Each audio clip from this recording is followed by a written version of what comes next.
Temptation can affect us all. I am not a monk.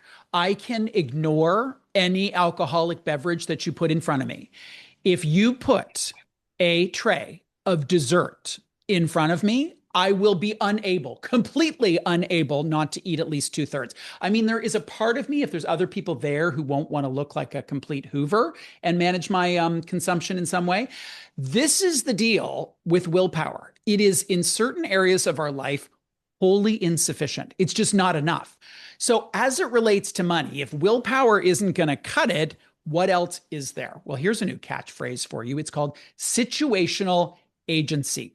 Robin Taub is the author of The Wisest Investment. She is a CPA, she is a speaker, and she joins us now to talk about situational agency and how it works. Hello there.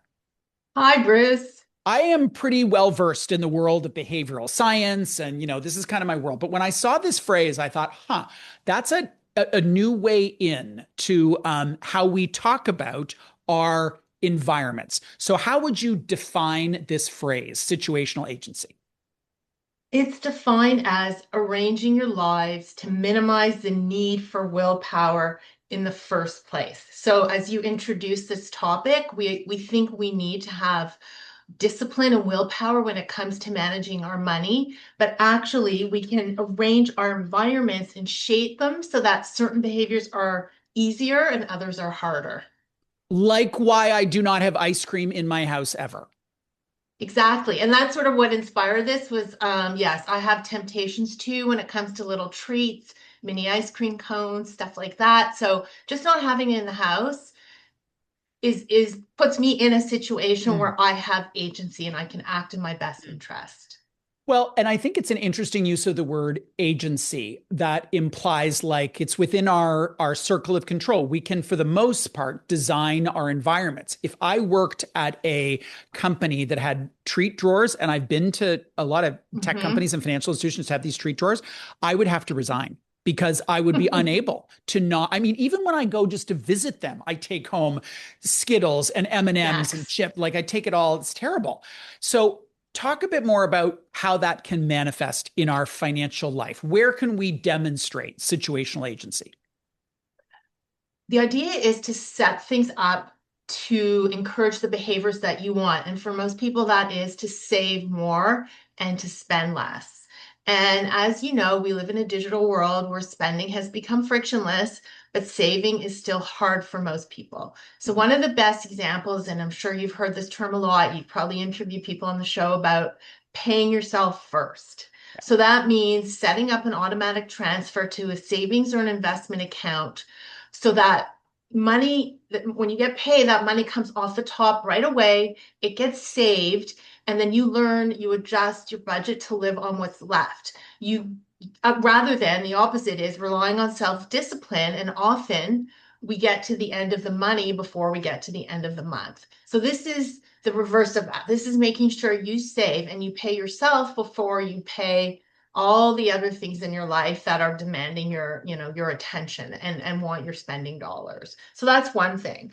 Another thing too is to automate your bill payments and your credit card payments so that again those things happen automatically. You don't forget. You don't incur late fees or penalties. And then the other thing you can do too is remove things that are tempting you to spend. So, this whole digital world we live in, we have our digital wallet on our phone. We've got Amazon One Click. We've got so many temptations. But if you delete some of those apps from your phone, like shopping apps, I mean, I think having a digital wallet is pretty convenient for most people. But just taking away some of the low-hanging fruit that might tempt you to spend, like unsubscribe from shopping newsletters, those kind of things, so that you're not relying on yourself to exercise self-discipline. I did an interview with an academic who found that the difference between people who transact with a credit card versus Hmm. transact using mobile tap led to a 9% increase in spending. So it's not the Mm, difference between cash and credit. It's the difference between right. a physical card and mobile tap. So I removed mobile tap from my phone because I Mm, was like, well, hmm. I mean, I'm even I would be susceptible to that. How does that connect to agency in terms of making a choice that is counter to the zeitgeist. Like people think I'm insane that I will not have mobile tap on my phone. Yeah. I mean, most of us are so used to the convenience and the frictionlessness of having those things at our fingertips. But I think that what we're trying to do is encourage the behaviors that we know we want. Like we know we want to save, we know we don't want to spend, and we tend to stick with whatever option is the easiest. So if you put something in place like an automatic transfer to savings, or you delete those shopping apps or those, your digital, your mobile wallet, and you learn to do it a different way, we tend to stick with that. And that's like, what I'm sure is what's the nudge theory, to Mm. encourage you to make decisions that are in your long-term self-interest by nudging you in a certain direction just with a little intervention. So in your Mm. case, I guess what you do is you just make sure you bring your credit card or your debit card or a little bit of cash, and it's a little less Yeah, convenient than just sticking your phone out there. I know. Basically, I live the life of Little House on the Prairie, is what I it's what I do. One of the other areas that's really challenging for people is managing food delivery. So skip the dishes, Mhm. DoorDash, it's also immediate. How do you think people could apply situational agency in that particular area of spending? That would come down to doing some meal planning and meal prep in advance. And not only is that healthier for you financially, it's also healthier for your body. To be cooking at home and to be, making sure you're getting your macronutrients. Everyone's into that now, getting protein and eating properly. So it's obviously very convenient to just, go on your phone, order DoorDash or Uber Eats. But if you just take a little bit of time, when you have some downtime, some people it's on the weekends, other people it might be, at another time when they're not working. Think about your meals for the week, make a grocery list, um, you know, focus on the healthier foods, and then just plan some meals that um, you can make in large batches, and then you'll Mm. have those throughout the week. Like Lauren, who used to work for me, used to bring the same lunch to work every day. It was like pierogies or some kind of pasta, because she would do that. She would cook on Sundays, and then she wouldn't even have to think about it. It's that sort of taking the thinking and the doing out and just be like, okay, this is my lunch for the week, and I'm just going to bring it. And it's Right. cheap and easy.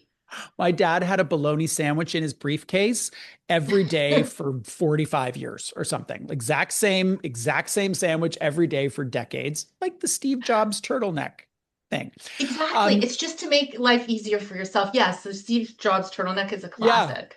Now, what do you say to people whose pushback will be, you are no fun? I mean, oftentimes, listen, Right. people tell me I'm no fun. And sometimes people accuse me of being cheap because they don't actually Right. understand what I'm really doing, which is matching my values with my spending. That's really the meta Hmm. ideas. And I don't care about DoorDash. I'm happy to have breakfast for dinner, super easy. But you can Me bet for too. darn sure that I'm taking a vacation every year to someplace great because I'm going to make trade-offs to do that. Right. And people don't realize that those little things, like the little door dashes, they can really add up fast. Like Uber Eats, those things are really expensive. There's so much of a premium attached to that convenience. So remember loud budgeting, that trend? Be loud about it. It's okay to say, yeah, fine, call me cheap, call me boring, or that I'm bringing the same lunch to work every day. I don't care. I know what's important to me. Whether, and again, your goals, your financial goals are based on those values, the things that are most important to you. And I am making choices and setting myself up using this concept of situational agency Mm, to achieve those goals. So so great. in the long term, you're thinking long term, and your future self will thank you. Whereas, if you just keep doing DoorDash and Uber Eats and frittering away that money, it's going to be very hard to achieve your long-term goals. So great. I'm married to an artist, and so he thinks a lot about design. And as you're talking, Hmm. I'm thinking what we're talking about is design. It's life design. So you would Hmm. design a room to have both beauty and function. You would design your Hmm. financial life to have both beauty and function. Robin, really insightful stuff. Thank you for joining us today. Great. Thanks so much, Bruce. Nice to be Robin here. Robin Taub is the author of The Wisest Investment. She's a CPA, she's a speaker, and she joins us today to talk about the power of something called situational agency when willpower just isn't enough.